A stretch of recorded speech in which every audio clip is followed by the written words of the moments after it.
This channel does not promote any violent, harmful, or illegal activities. All content provided by this channel is meant for an educational purpose only. একের পর এক breaking news আসছে এই মুহূর্তে আপনাদের জানিয়ে রাখি দিল্লি বিস্ফোরণ কাণ্ডে আটক আরও এক ডাক্তার। শ্রীনগর থেকে পুলিশের জালে ডক্টর তাজমুল, কুলগামের বাসিন্দা এই তাজমুল বছর তিনেক আগে চাকরি ছেড়ে দিয়েছেন ডাক্তার তাজমুল। সম্প্রতি তাজমুল ২-৩টি গাড়ি কিনেছেন বলে পুলিশ সূত্রে খবর। এতগুলো ব্যক্তিগত গাড়ি কেন? চাকরি ছাড়লে এত টাকা কিভাবে এলো জানতে চলছে জিজ্ঞাসাবাদ। জঙ্গি হোয়াইট কলার নেটওয়ার্কের সঙ্গে কোনো যোগ রয়েছে কি ডাক্তার তাজমুলের?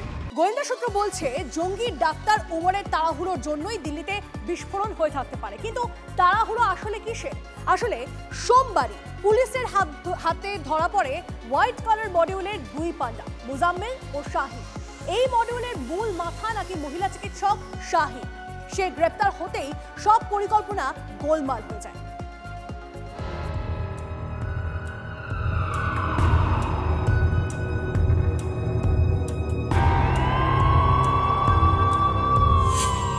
বছরের বিবাহিত জীবন ছেড়ে জঙ্গি খাতায় নাম লিখিয়েছিল মহিলা চিকিৎসক শাহিন শাহিদ।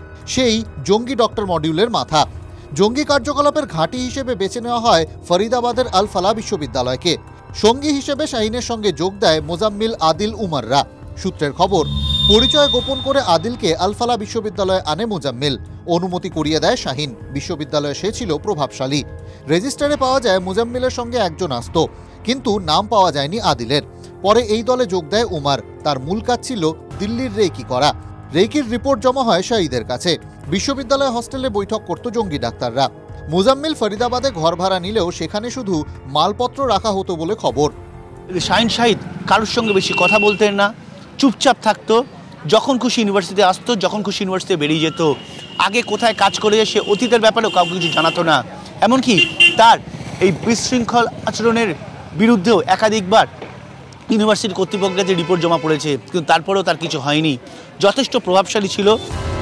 আল ফালাহ বিশ্ববিদ্যালয়ে ঘাঁটি তৈরি করেই জয়েশের হয়ে নাকি রিক্রুটমেন্টের কাজ চালাচ্ছিলেন ডক্টর শাহিন শাহিদ। তদন্তে নাকি মিলেছে সেই সূত্র। শাহিন মাদ্রাসার নামে ও দরিদ্র মুসলমান মেয়েদের নামে টাকা তুলত। শাহিনের অ্যাকাউন্টে বিদেশি তহবিলের সূত্রও পাওয়া গেছে। তদন্তকারী সংস্থাগুলির সন্দেহ, এই মডিউলটি শাহিনের মাধ্যমেই জয়েশের থেকে তহবিল পেয়েছিল। জয়েশের নির্দেশে পশ্চিম উত্তরপ্রদেশে রিক্রুটমেন্টের কাজও নাকি শুরু করে শাহিন। শাহিন মাসুদ আজহারের বোন সাইদার সঙ্গে সরাসরি যোগাযোগ রেখেছিল।